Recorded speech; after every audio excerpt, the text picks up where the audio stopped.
Bem, o assunto agora é energia e trabalho. Então nós vamos começar com a definição de energia. Falar que nós vamos definir energia é complicado, porque nenhum livro traz pra gente uma definição própria da palavra. Na verdade, a energia ela sempre é relacionada à capacidade de realizar trabalho, tá certo? Então nós vamos definir ela dessa maneira: energia é a capacidade de realizar trabalho. E nós vamos ver depois que trabalho é toda vez que a gente tem uma força e essa força produz um deslocamento. Então uma coisa está ligada à outra. Vamos começar a definir as energias que nós vamos utilizar nesse capítulo. Existem vários tipos de energia, mas as que nós vamos utilizar são as seguintes. Primeiro, energia cinética. Energia cinética, representada pela letra EC, é uma energia que ela está associada a movimento. Toda vez que um corpo está em movimento, ou seja, ele tem uma velocidade, ele tem energia cinética. Então, a nossa primeira formulazinha, energia cinética, é massa vezes velocidade ao quadrado dividido por 2, tá? Nós vamos trabalhar no Sistema Internacional de Unidade, então essa nossa massa do corpo, ela sempre vai estar em quilograma. Caso não esteja, transforme. A nossa velocidade no Sistema Internacional é metros por segundo. E a nossa unidade de energia, seja qual for, qualquer tipo de energia, ela vai ser sempre dada em joule, tá? Que a gente representa, então, qualquer tipo de energia é dada em joule, pela letra J maiúscula. Então, só repetindo de novo, ó, o primeiro tipo de energia que nós temos é a energia associada a movimento, que é a energia cinética, tá? Nossa primeira energia. Bem, outra energia que nós vamos falar aqui é a energia potencial gravitacional, EPG, energia potencial gravitacional. Essa energia está associada a qualquer corpo que adquire uma altura em relação ao solo.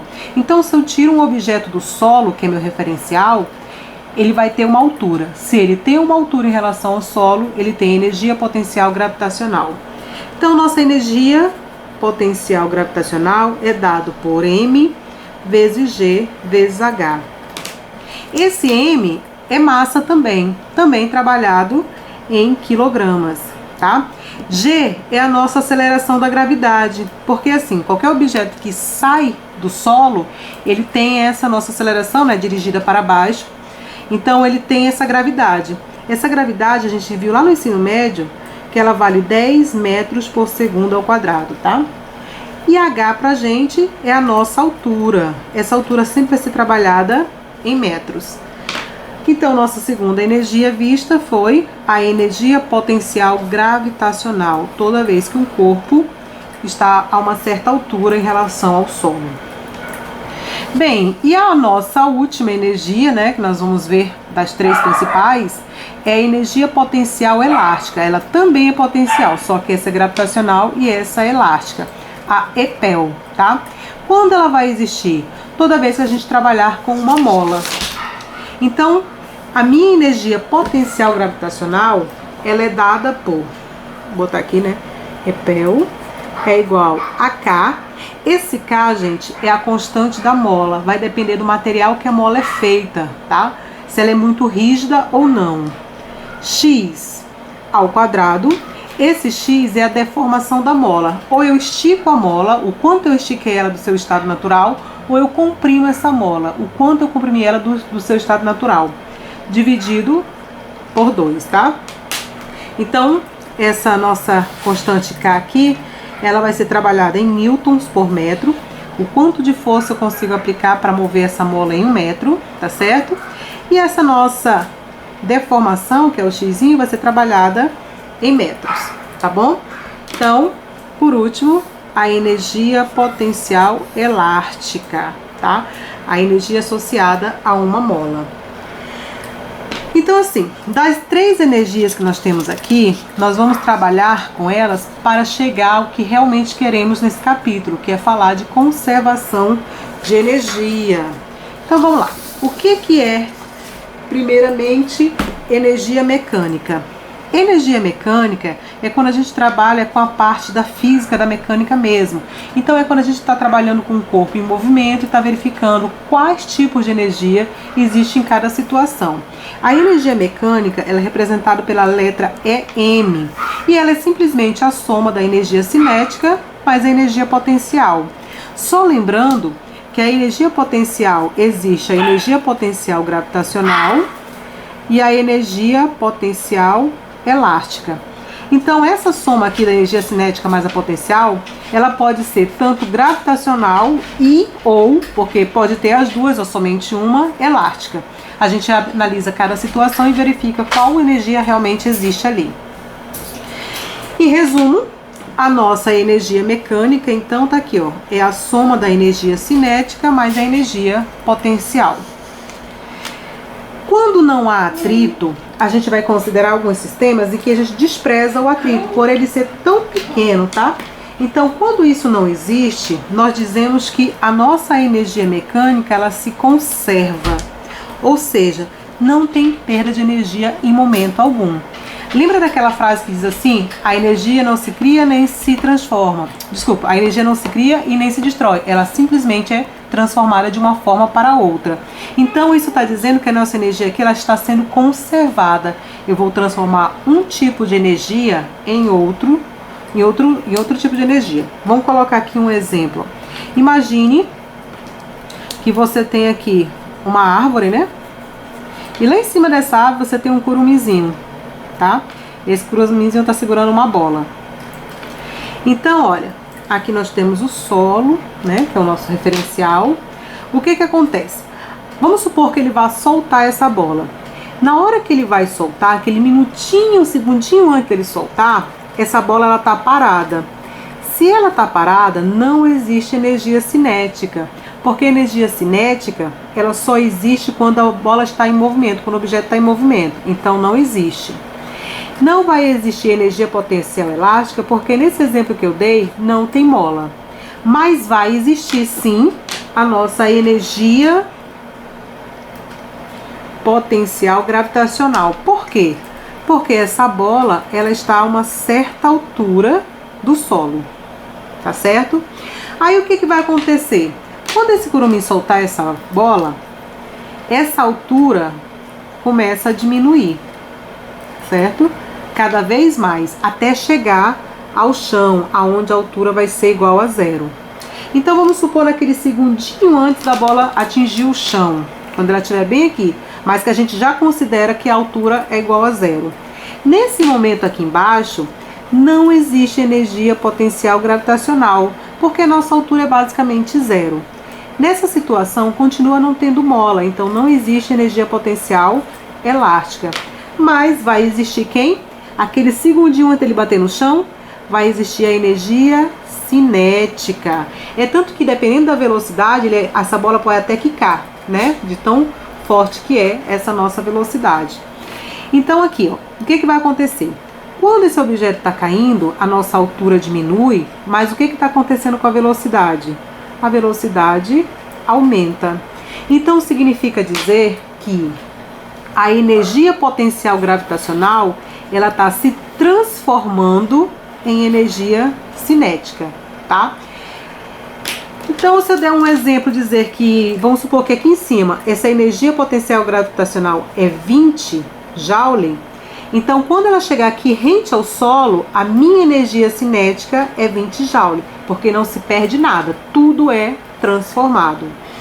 Se em algum momento nesse processo eu pudesse medir, vamos supor que eu tenho aqui que a energia potencial gravitacional é 15 Joule, então a parte que falta, que seriam os 5, teria sido já transformado em energia cinética, 5 Joule, aonde a soma desses dois tem que dar 20, tá? Então, a energia a gente não cria e nem destrói, apenas transforma de um modo para outro. Lembrando que isso só vai acontecer quando a gente conseguir desprezar o atrito, tá? Ou seja, a gente está falando de forças conservativas. Bem, para a gente fazer essa conservação da energia mecânica, a gente vai ter que considerar dois pontos sempre no nosso problema. Em algumas situações ele já explica onde seriam esses dois pontos, em outros não, mas é uma coisa bem fácil de analisar. Então vamos começar assim. Você pode chamar de ponto A e B ou inicial e final, tá?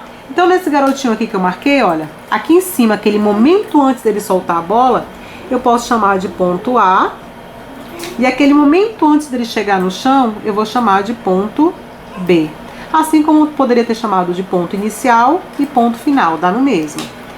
Então, como toda essa energia que era potencial se transformou em cinética, nos dois pontos que eu considerei, significa dizer que a energia mecânica aqui em cima é igual à energia mecânica aqui embaixo. Tudo foi conservado, tá certo? Então essa é a nossa fórmula da conservação da energia mecânica. A energia mecânica inicial é igual à energia mecânica final. Bem, se a energia mecânica se conserva, então vamos separar as fórmulas aqui, ó. Aqui é o sinal de igualdade, daqui é o sinal de igualdade. Quem é a energia mecânica inicial? É a soma da energia cinética inicial mais a energia potencial inicial. Igual a mesma coisa para o ponto B, a energia cinética final mais a energia potencial final, tá certo? Então, essa é nossa conservação da energia mecânica. Nós vamos fazer uns 3 exemplos a respeito, talvez fique mais claro durante os exemplos. Bom, falamos da nossa energia, agora nós vamos falar sobre trabalho de uma força. Então, o que vai acontecer? Esse trabalho, gente, em alguns livros, ele é representado pela letra tal. O tal é como se fosse um Tzinho torto, tá? Mas o livro que eu coloquei lá como referência no plano de ensino, utiliza a letra W, tá? Então, W pra gente é trabalho.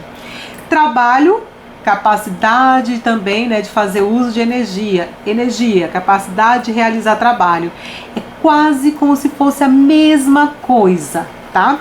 Isso significa dizer que o nosso trabalho também vai ser dado em Joule, ok?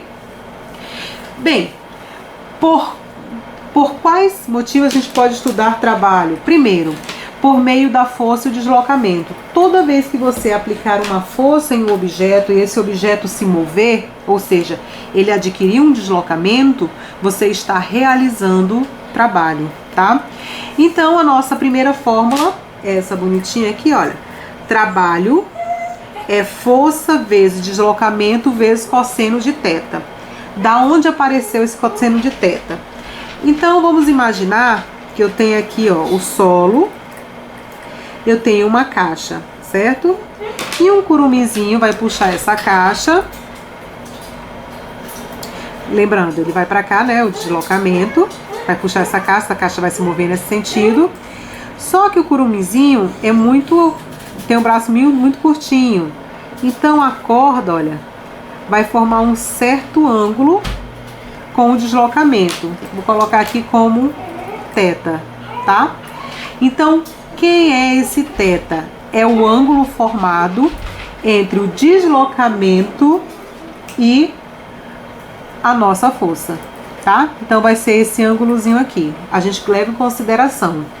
Então o trabalho é igual a força vezes deslocamento vezes cosseno de θ. Mas vamos supor que esse mesmo curumim consiga aqui, olha, puxar essa caixa, deslocamento para cá, certo? Aqui tá o menino. E ele consiga puxar ela de forma bem retinha, ou seja, a minha força é paralela ao deslocamento. Aí a minha fórmula vai se reduzir a somente isso daqui, ó. Trabalho é força vezes deslocamento. Mas por quê? Porque na verdade, se os dois são paralelos, o ângulo aqui é igual a 0. Quando eu colocar aqui, ó, cosseno de 0 é 1. Todo número multiplicado por 1 dá ele mesmo, né? Então só sobra força vezes deslocamento, tá? Então se a força for paralela, a gente utiliza mais simplesmente essa fórmula. Se ela possui um ângulo entre o deslocamento e a força, só lembra de colocar o cosseno de θ. Bom, outro motivo que a gente vai poder calcular o trabalho é quando ocorrer uma variação da nossa energia cinética. Lembra Energia cinética é a energia associada ao movimento, ou seja, vai possuir uma velocidade. Se ela vai possuir uma velocidade, gente, então esse objeto está se deslocando. Se tem deslocamento, tem trabalho. Então a nossa fórmula é essa daqui, olha. Trabalho vai ser a energia cinética final menos a energia cinética inicial. Ou seja, o trabalho é igual à variação da energia cinética, tá? Ele vai dar os dois valores, você subtrai a final menos a inicial.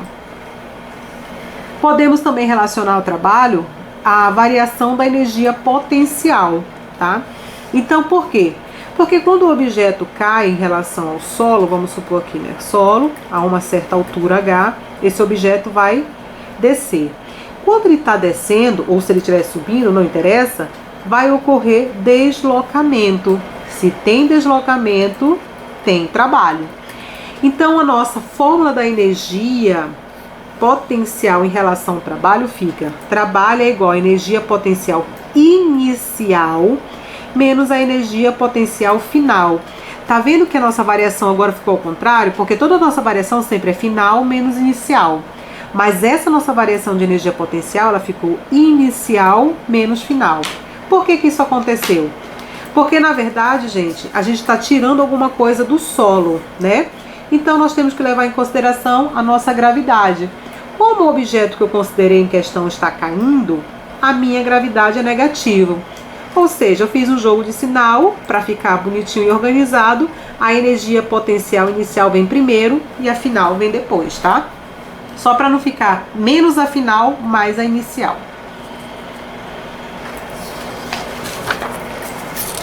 E por fim, nós temos também o trabalho realizado através de um gráfico.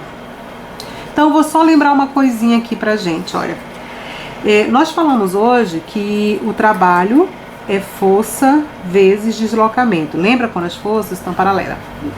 Bom, esse gráfico aqui que nós vamos analisar é força vezes deslocamento. Então tá aqui, ó, eu tenho uma força sendo aplicada, causando um certo deslocamento, ou seja, eu vou ter um trabalho. Se eu representar esse esquema através de um gráfico, eu vou obter um gráfico nessa seguinte situação.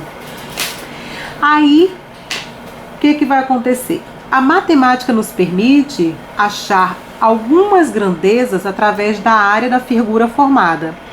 Por exemplo, aqui eu tenho o gráfico força versus velocidade. E eu sei que força vezes velocidade é trabalho.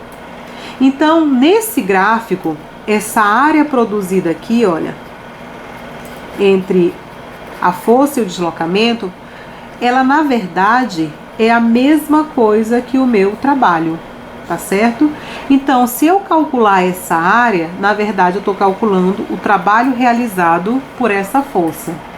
Essa figura aqui geométrica, ela pode ser um retângulo, aí você calcula a área através daquele base, né? Que é a área de um retângulo, base vezes altura.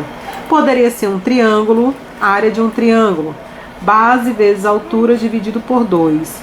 Ou poderia ser um trapézio, que é o que tem aqui na situação, né?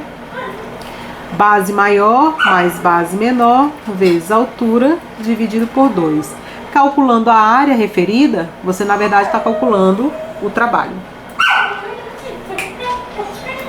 Situações em que a força não realiza trabalho, tá? Então, assim, são duas situações. A primeira situação, que eu vou chamar de primeiro caso, que a força não produz trabalho, é porque ela não vai produzir nenhum deslocamento. Se não tem deslocamento, não tem trabalho. Tá certo? Bem, na minha figura aqui, eu tentei fazer a mesma figura da apostila, né? É um garoto levantando um peso. Então, assim, no momento em que ele começa a levantar o peso, tem deslocamento. Então, está ocorrendo trabalho. Só que chega um momento que ele segura esse peso lá em cima. E aí, ele está em repouso.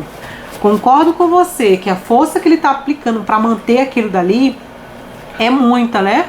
Mas, se não tem deslocamento, não tem trabalho. tá certo? Então, aquele momento que ele está segurando aquele peso acima da cabeça, ele não está produzindo nenhum trabalho. Então, primeiro caso, a força não produz deslocamento. Uma segunda situação é quando a força forma um ângulo de 90 graus com o deslocamento. Esse desenho está mais lindo ainda da apostila, viu? Então, como na apostila eu coloquei lá o exemplo do garçom levando uma bandeja. Olha, o garçom andando, o deslocamento tem esse sentido, certo? Para a direita. Mas a força que ele está aplicando na bandeja é para cima. Se eu junto esses dois vetores, eles formam entre si um ângulo de 90 graus. Aí o que vai acontecer? Trabalho é igual a força vezes deslocamento vezes cosseno, certo? De 90, porque aqui vai ser 90. Trabalho é igual a força vezes deslocamento e cosseno de 90 é zero. Então, tudo que multiplica zero dá zero. Então, trabalho igual a zero. Ele não está realizando nenhum trabalho em relação à bandeja, tá? Que a bandeja está aqui paradinha e apontando para cima o seu vetor de força. E existe uma última situação, que é quando o trabalho é negativo. Então, o trabalho ele é negativo quando a força aplicada é contrária ao seu deslocamento. Um exemplo disso foi o que a gente falou na vez passada, quando definimos algumas forças. A força de atrito. Olha, eu tenho aqui um objeto, esse objeto está se deslocando para frente. O atrito aponta para trás. A mesma situação que eu falei lá no início. Quando a gente caminha, por que a gente consegue caminhar? Na verdade, é devido à força de atrito. Se não tiver atrito, você escorrega, né? Então, quando você tem um atrito, o deslocamento vai para frente e o nosso atrito é para trás. A força de atrito ela é sempre contrária ao deslocamento. Sendo assim, o ângulo formado entre esses dois vetores é de 180 graus, certo? Então, ó, trabalho é igual a força vezes deslocamento vezes cosseno de 180. Trabalho é igual a força vezes deslocamento vezes cosseno de 180 é menos 1. Então, quando eu substituir valores aqui para esses dois, eu vou encontrar um trabalho negativo, tá? Então, o trabalho toda vez vai ser negativo quando a força que nós estamos considerando for contrária ao nosso deslocamento. Bem, e finalizando essa parte, nós vamos falar do sinal do trabalho, então. Então, assim, resumindo, quando a força ajuda o deslocamento, ou seja, quando a força está na mesma direção do deslocamento, o meu trabalho resulta num valor positivo. Quando a força atrapalha o deslocamento, direções opostas, o nosso trabalho dá um valor negativo. Então, uma situação para a gente lembrar, ó, quando a gente está falando de escada, é bem mais fácil a gente descer do que subir uma escada, certo? Por quê? Porque nesse caso aqui, ó, a força, ela tá na mesma direção do deslocamento, né? A força peso, vamos supor ela aqui, ó, ela me ajuda a descer. Se ela tá na mesma direção, então o meu trabalho vai ser positivo. Aqui, a força peso, né? Tá ao contrário ao meu deslocamento. O peso sempre aponta para baixo e eu quero subir.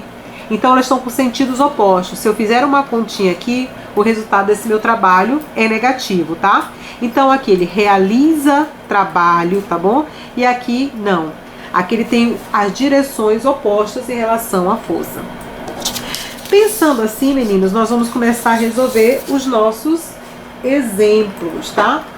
São puras aplicações. São bem fáceis. Vamos começar aqui, ó. Primeiro, calcule a energia cinética de uma bola de massa 0,6 kg ao ser arremessada e atingir a velocidade de 5 metros por segundo. Vou tirar os dados, então, para facilitar. Olha. Nós temos, então, uma massa de 0,6 kg. A arremessada atinge uma velocidade de 5 metros por segundo. E ele pede para a gente calcular a energia cinética, ok? Bem, energia cinética é mv ao quadrado dividido por 2. Então, energia cinética é igual, a massa já está em quilogramas, 0,6. A velocidade já está em metros por segundo, vai ficar 5 ao quadrado da fórmula, dividido por 2, esse 2 também é da fórmula. Agora é só fazer a continha. Para simplificar, eu vou logo dividir aqui, tá? Para eliminar esse 2 de baixo. Energia cinética é igual 0,6 dividido por 2, 0,3, vezes 5 ao quadrado, 25. Pronto. Quando eu multiplicar 0,3 vezes 25, eu acho a minha energia cinética, que é de 7,5 joule. Então, esse é o exemplo número 1, ok? Vamos para o exemplo de número 2, que diz assim: um corpo de massa 2 kg, então vou colocar aqui, ó, massa 2 kg, está a uma altura de 160 metros do solo, altura de 160 metros, lembrando que H representa a altura. Calcular a energia potencial gravitacional, então aqui nós vamos calcular essa energia, em relação ao solo, considerando que a aceleração da gravidade é 10 metros por segundo ao quadrado. Então vamos fazer a continha. Energia potencial gravitacional é aquela mgh, tá? Nós queremos a energia potencial, então vamos colocar os outros valores. Massa, 2 kg, já está na nossa unidade. G, 10 metros por segundo ao quadrado. E altura, 160. Pronto. Quando a gente multiplicar esses três valores, a gente já encontra a nossa energia potencial gravitacional. 2 vezes 10, 20. E 20 vezes 160 dá 3.200 joule. Encontramos, então, a nossa energia potencial gravitacional. Vamos para um próximo exemplo. Lembrando que esses exemplos são os exemplos que estão na apostila, tá? Bem, exemplo 3 diz o seguinte: qual a massa de uma pedra? Então agora eu vou atrás de uma outra variável, né? Nós queremos saber o valor da massa, que foi lançada com uma velocidade de 5 metros por segundo, sabendo que nesse instante ela possui uma energia cinética de 25 joule, tá bom? Então, é isso que nós vamos calcular, tá? A massa através da fórmula da energia cinética. Energia cinética, mv ao quadrado dividido por 2. Energia cinética foi dada, 25. A massa é o que nós queremos. A velocidade é 5, lembra que fica ao quadrado da fórmula, dividido por 2. Trazer para cá. Olha, esse 2 aqui, ele tá dividindo, então ele passa para cá multiplicando. 25 vezes 2, 50, igual a m vezes 5 ao quadrado, 25. Esse 25 aqui está multiplicando, passa dividindo. Se eu dividir esses dois valores, eu encontro a massa. Então, a minha massa é 50 dividido por 25, dá 2. Lembrando que a unidade de massa é quilogramas. Bom, vamos agora então para o exemplo de número 4, tá? Fala assim: calcule a energia potencial elástica. Então, a energia potencial elástica é o que nós queremos calcular, de uma mola ao ser comprimida. Comprimida é a deformação dela, é o xzinho, em 5 centímetros. A constante elástica, que é aquele Kzinho, tá? Da mola vale 20 newtons por metro. Só lembrando, meninos, que nosso sistema de unidade tem que ser em metros. Então, isso aqui eu preciso dividir por 100, tá? E isso vai dar 0,05, agora sim, trabalhados em metros. Bem, daí nós vamos para a nossa fórmula. A energia potencial elástica é igual a kx ao quadrado dividido por 2. Nós queremos a energia potencial elástica, então vou repetir ela aqui. A nossa constante é 20 e a nossa deformação em metros, 0,05, lembrando que fica ao quadrado, dividido por 2. Para facilitar, eu vou logo dividir aqui para sumir com esse 2 de baixo, tá? Então, a energia potencial elástica é igual 20 dividido por 2 dá 10. E quando eu fizer 0,5 ao quadrado, lembrando que o quadrado é ele vezes ele mesmo, isso dá 0,0025. Bom, vou só multiplicar e encontrar a resposta final. A energia potencial elástica, então, é de 0,025 joule, tá? Essa é a energia potencial elástica dessa mola. Dando continuação, vamos fazer então aqui o exemplo de número 5, que diz assim: uma mola tem constante elástica, que é o nosso casinho, de 10.000 newtons por metro. De quanto esta mola deve ser esticada, ou seja, a deformação dela, é o que nós vamos atrás do xizinho, para que a sua energia potencial elástica seja de 50 joule, tá? Então, nós vamos utilizar a mesma fórmula, energia potencial elástica, K, x ao quadrado dividido por 2. Nesse caso, a energia potencial ela foi dada, é 50. A nossa constante K é 10.000. O nosso x é o que nós vamos atrás, e aqui eu vou fazer a continha dividido por 2.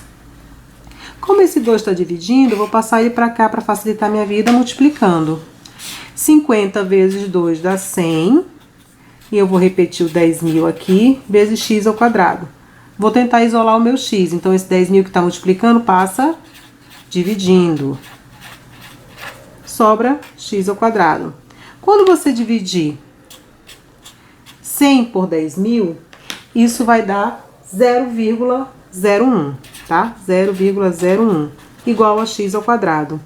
Mas eu não quero o valor de x ao quadrado, eu quero o valor de x. Então, lá da matemática, esse x eu sei que ele passa em forma de raiz quadrada. Então, x vai ser igual a raiz de 0,01, tá certo? A raiz é aquela mais ou menos, mas como a gente quer o valor do quanto ele foi esticado, eu vou pegar só o valor absoluto, só o valor positivo. Quando eu tirar a raiz disso, isso dá 0,1 metros, tá? Essa foi a deformação da mola. Bom, e aí nós vamos fazer o nosso primeiro exercício de conservação de energia, que diz assim: uma criança abandona um objeto do alto de um apartamento de um prédio residencial. Ao chegar no solo com a velocidade de 72 km por hora, nós vamos admitir que a gravidade tem 10 metros por segundo ao quadrado. Pede para desprezar as forças de resistência do ar e pede para a gente determinar a altura do lançamento. A altura é representada pela letra H. Então vamos entender qual é a ideia aqui. Imagine que a gente tem um prédio, certo? E essa criança, ela vai abandonar um objeto, vamos supor que ela esteja bem aqui, né? Dessa altura aqui, cuja altura eu não sei, nós vamos procurar, tá? O que vai acontecer? Nós vamos ter que considerar dois pontos. Já que ele diz que não tem resistência do ar, né? Então, nós vamos pôr que a energia mecânica se conserva. A energia mecânica no ponto A é igual à energia mecânica no ponto B. Qual será o nosso ponto A? O nosso ponto A vai ser o momento que a criança está segurando a bola, o objeto, né? Para começar a soltar. Então, vai ser aquele momento que ele para, bem aqui, né? O ponto A. Esse momento, antes da queda, ou seja, o momento que eu posso calcular a altura. E aí, em relação ao solo, aquele momento um pouquinho antes dele bater no solo, é o que a gente vai chamar de ponto B, tá? Bem, como a energia no ponto A é igual à energia no ponto B, quem é a energia mecânica? É a soma da energia cinética mais a potencial. Só que nós temos duas energias potenciais, pode ser a gravitacional e pode ser a energia potencial elástica. Então, ó, a soma da cinética mais as potenciais, só que tudo isso para o ponto A. Então, eu vou colocar um índicezinho A aqui, para lembrar que isso tudo é referente a esse primeiro momento. Igual do outro lado, a mesma coisa, tá? Só que agora, tudo que eu vou relacionar é ao meu ponto B, é quando ele estiver chegando aqui no chão. Então, Bzinho, Bzinho, Bzinho. Vamos verificar quais dessas energias realmente existem, tá? Olha, energia cinética no ponto A. Aqui, o objeto ainda está parado, porque é aquele momento que eu vou calcular a altura. Então, nesse caso aqui, nós não temos a energia cinética, porque a velocidade é igual a zero. O objeto está parado. Energia potencial gravitacional existe? Existe. Esse objeto está a uma certa altura do solo. Então, essa energia aqui vai existir. A energia potencial elástica existe? Não. Por quê? Porque não fala de mola nessa situação. Toda vez que não tem mola, não tem energia potencial elástica. Então, no ponto A, só tem energia potencial gravitacional, tá? Nesse ponto A, só sobrou essa energia, igual. Vamos verificar lá no ponto B, então. Bem, no ponto B, quando o objeto descer, um minutinho, milésimo de segundo antes dele bater no solo, ele vai chegar com uma certa velocidade, tá? Então, vai existir a energia cinética nesse momento no ponto B. Vai existir energia potencial gravitacional? Não, ele está praticamente no solo. Então, aqui nesse caso, não tem altura. Então, não vai existir energia potencial gravitacional no ponto B. Potencial elástica existe no ponto B?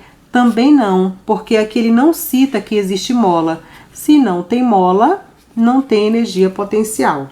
Então, no ponto B, só vai existir a energia cinética no ponto B. Então, nesse problema aqui, gente, toda a energia potencial vai se transformar em energia cinética, tá? Só vai existir essas duas. Vamos substituir as fórmulas. Quem é a energia potencial gravitacional? mgh, cujo h nós queremos procurar no problema. Igual, quem é a energia cinética no ponto B? mv ao quadrado dividido por 2. Olha, a matemática nos permite aqui simplificar a massa. Eu tenho ela de um lado e de outro, ou seja, eu tenho ela em todos os termos. Então, eu posso simplificar, mesmo porque o valor nem foi dado, né? Então, a maneira de realmente resolver seria simplificando. Massa foi simplificada, o G nós sabemos que vale 10 e a altura é o que nós queremos procurar. Igual, a massa foi simplificada, a velocidade está aqui, olha. Só lembrando que essa velocidade é de 72 km por hora.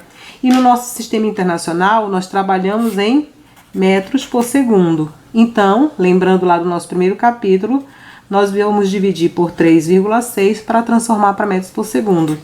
E isso dá 20, tá? Só que agora metros por segundo. De novo, a massa foi cancelada, a minha velocidade é de 20, lembra que fica ao quadrado da fórmula, dividido por 2. Então, esse 2 aqui, ó, que tá dividindo, vou passar para cá, multiplicando. 2 vezes 10, 20. Vou botar o H aqui. E o nosso 20 ao quadrado dá 400. Esse 20 aqui, olha, eu vou passar ele dividindo. E eu vou deixar a minha altura isolada. Então, vai ficar 400 dividido por 20. E na hora que nós fizermos essa divisão, nós vamos achar a nossa altura. 400 dividido por 20 dá 20. Lembrando que a altura é trabalhada em metros. Então, está feito o exemplo de número 6. Então, continuando, nós vamos fazer aqui outro exemplo de conservação de energia mecânica, tá? Com base na figura a seguir, calcule a menor velocidade que o corpo deve passar pelo ponto A para ser capaz de atingir o ponto B, tá? Despreze o atrito e considere G igual a 10 metros por segundo ao quadrado. Então, quando ele fala despreze o atrito, nós já sabemos que tem a ver com a conservação da energia mecânica. E ele já aponta 2 pontos para a gente, o ponto A e o ponto B. Então, a energia mecânica no ponto A é igual à energia mecânica no ponto B. Mas quem é a energia mecânica? Lá do ponto A é a soma da energia cinética mais a potencial. A gente vai colocar então de novo a potencial gravitacional e a potencial elástica, tá? Só lembrando que desse lado tudo para A. Esse amarelo não está destacando, então deixa eu botar aqui.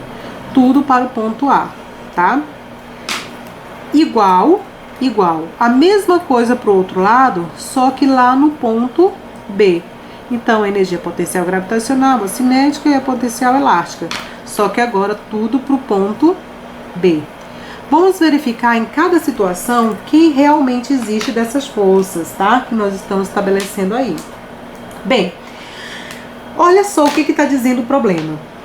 Calcule a menor velocidade que o corpo deve passar, né, pelo ponto A para ser capaz de atingir o ponto B. Então, assim, se ele falasse que é uma velocidade qualquer, se a velocidade fosse grande, olha, esse objeto ia ser assim, ele ia ter uma velocidade, passar por aqui e ir embora.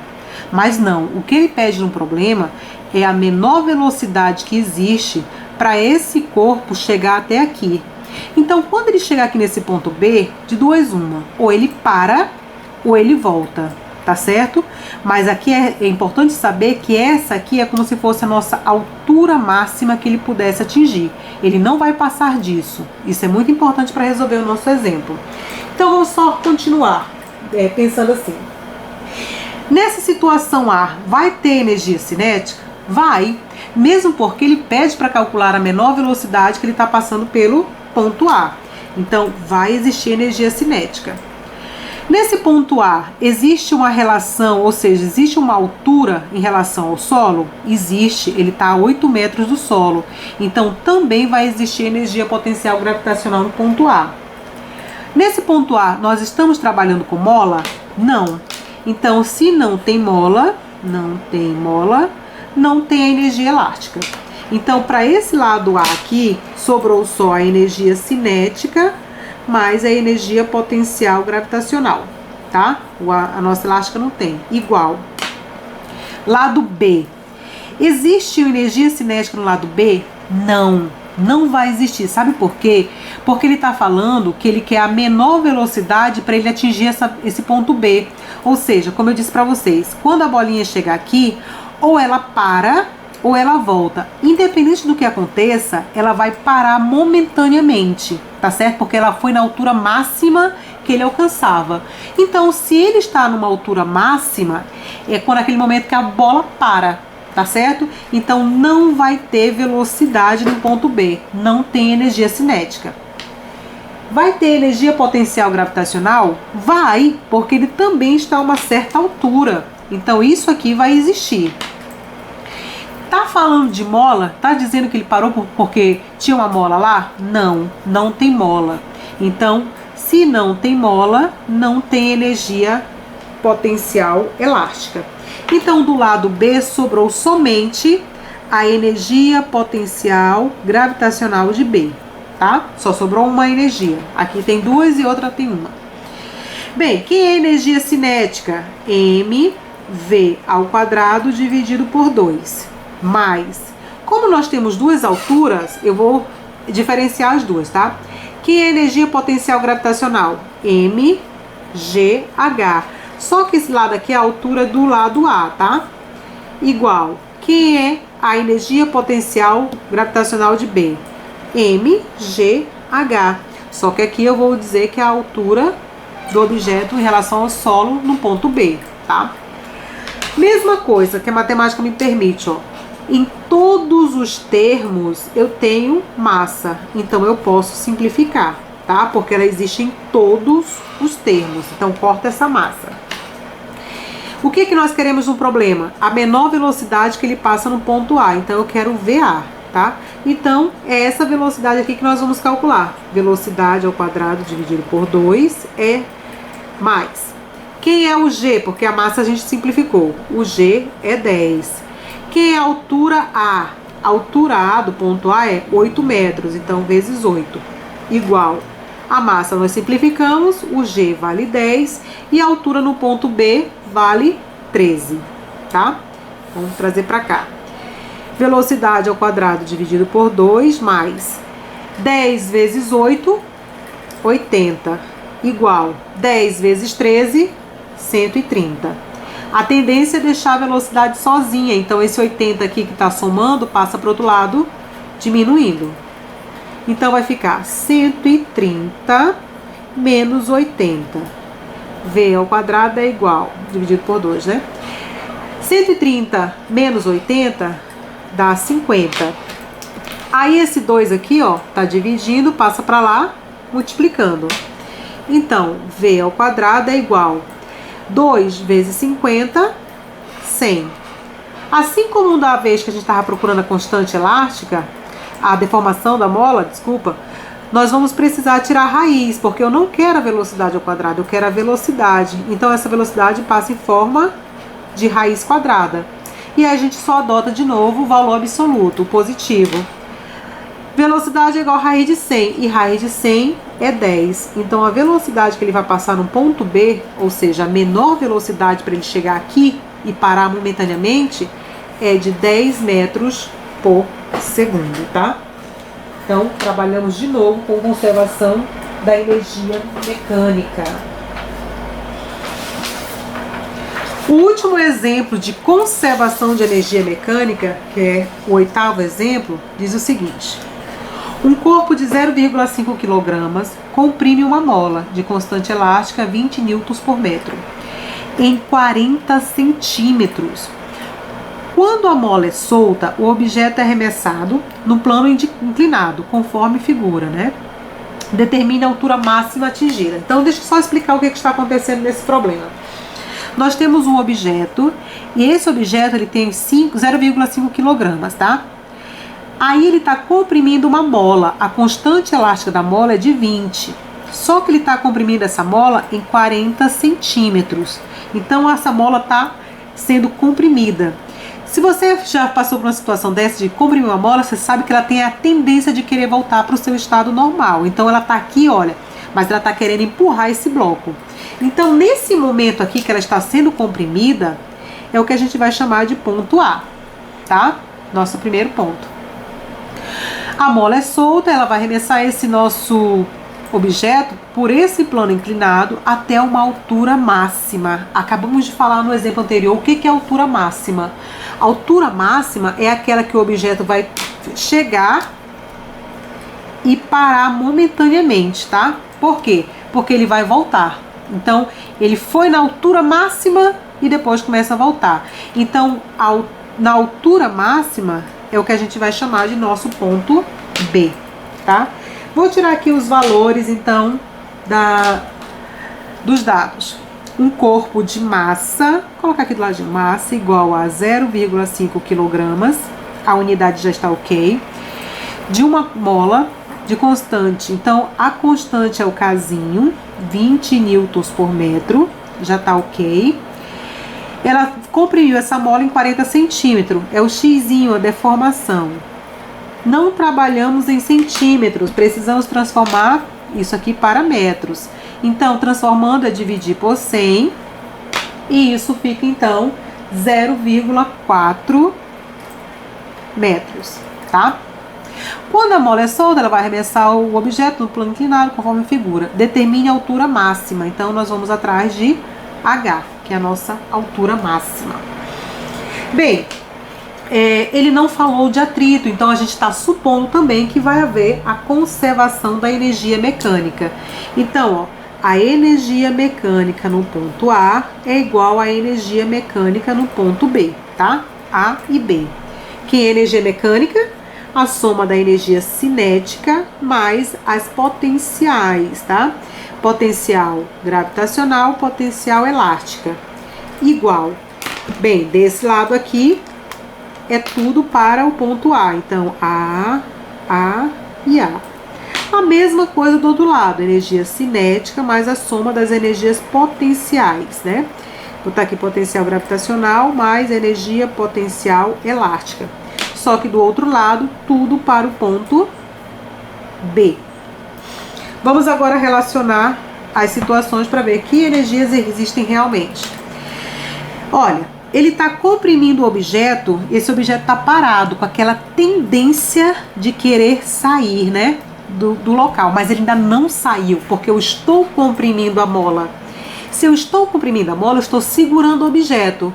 Se eu seguro esse objeto, eu não tenho velocidade. Então, eu não tenho energia cinética no ponto A, porque no momento que eu comprimo a mola, eu ainda estou segurando o objeto, e o objeto está parado, não tem velocidade. Em relação ao solo, olha só, o nosso solo está aqui. Existe uma altura do objeto em relação ao solo? Não, ele está no solo. Então, não existe energia potencial gravitacional porque a altura é igual a zero. Nessa situação, existe mola? Existe. Então vai existir a energia potencial elástica. Foi a única que sobrou para o ponto A. Vamos para o ponto B. Ponto B, aqui em cima. Existe energia cinética? Energia cinética é associada à velocidade. Não. Porque ele vai chegar na sua altura máxima. Aquele momento que ele vai parar. Ele não alcança outra altura. Ele é a máxima. Na altura máxima, a nossa velocidade é igual a zero. Tá? Toda vez que ele chega na altura máxima, a velocidade é igual a zero. Então ele parou, não tem velocidade, logo não tem energia cinética no ponto B. Tem energia potencial gravitacional?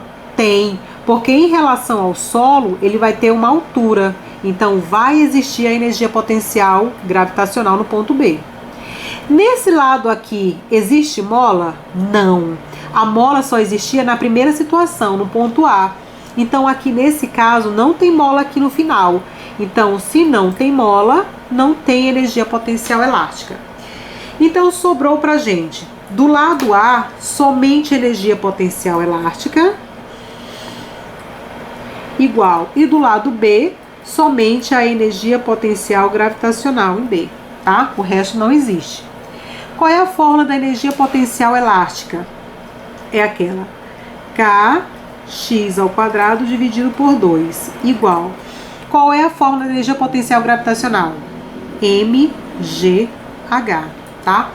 Nesse caso, gente, não dá para cortar a massa, porque a massa não está em todos os termos, tá certo? Então não tem como cortar nada aí de igual. Vamos só substituir os valores. Valor da nossa constante K, 20, vezes valor da deformação da mola em metros, 0,4. Lembrar que é ao quadrado, dividido por 2, igual. Valor da nossa massa, 0,5, foi dado, né? Já está em quilogramas. A nossa aceleração da gravidade vale 10 e a nossa altura é o que a gente quer procurar nesse problema, tá? Então vamos tentar resumir aqui para ficar mais fácil. Para assumir com esse 2 aqui, eu vou logo dividir, ó. 20 dividido por 2 dá 10, vezes 0,4 ao quadrado, ou seja, 0,4 vezes 0,4 dá 0,16. Isso é igual 0,5 vezes 10 dá 5 vezes H. Daí eu vou multiplicar então 10 vezes 0,16. Multiplicando isso dá 1,6 igual a 5 vezes H. Pronto, vou achar minha altura. Esse 5 aqui que está multiplicando passa dividindo. Quando eu dividir 1,6 por 5, eu acho a minha altura. E aí, dividindo 1,6 por 5, eu encontro que a altura é 0,32 metros. Ou seja, a alternativa A da minha questão. Tá bom? Então esse foi o último exemplo de conservação de energia. Mas a gente ainda tem outros dois, tá? Para falar um pouquinho sobre trabalho. Então vamos para o próximo exemplo. Nosso próximo exemplo, ele vai falar sobre trabalho. Então, deixa eu só encontrar ele aqui. Diz assim, ó. Um carrinho é deslocado num plano horizontal sobre a ação de uma força horizontal também, de 50 newtons. Sendo 400 joules o trabalho realizado por essa força, calcule a distância percorrida. Então vamos lá. Por que essa parte horizontal é tão importante, né?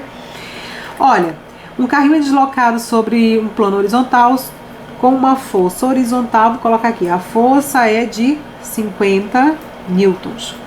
Sendo 400 joules o trabalho é o W, né? 400 joules. Realizado por essa força, calcule a distância percorrida. Então, nós vamos atrás dessa distância, ou deslocamento. Então, o que acontece? Nós vimos lá no conteúdo que toda vez que a força e o deslocamento são paralelos, bem, a força é horizontal, o deslocamento é horizontal, tá certo?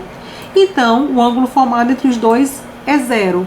A gente pode resumir a nossa formulazinha para aquela mais simples, né? Trabalho é igual a força vezes deslocamento, tá bom? Então, só aplicação dessa fórmula. O trabalho foi dado, que é 400. A força foi dada que é 50 e o deslocamento é o que nós queremos. Esse 50 está multiplicando, passa dividindo. Pronto, ao dividir 400 por 50, eu encontro o deslocamento. E isso dá 8 metros no sistema internacional, né? Então, o deslocamento é de 8 metros.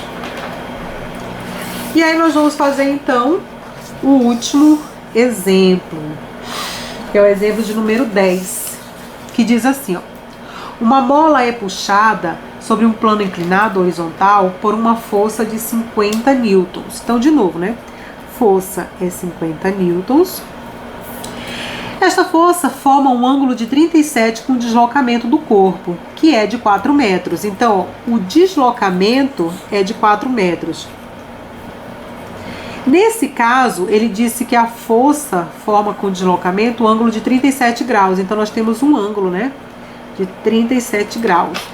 E a parte boa é que ele diz assim, considere, né? Ou seja, ele dá o valor dizendo que cosseno de 37, nós vamos considerar 0,8.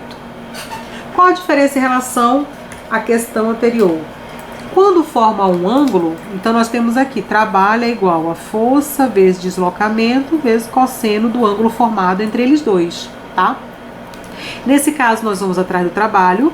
A força é de 50, o deslocamento está em metros já, então é quadro.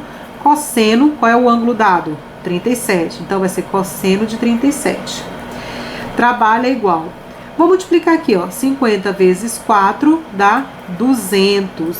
E ele já disse no problema que cosseno de 37 a gente considera 0,8, né? Foi isso que ele pediu pra gente considerar aí.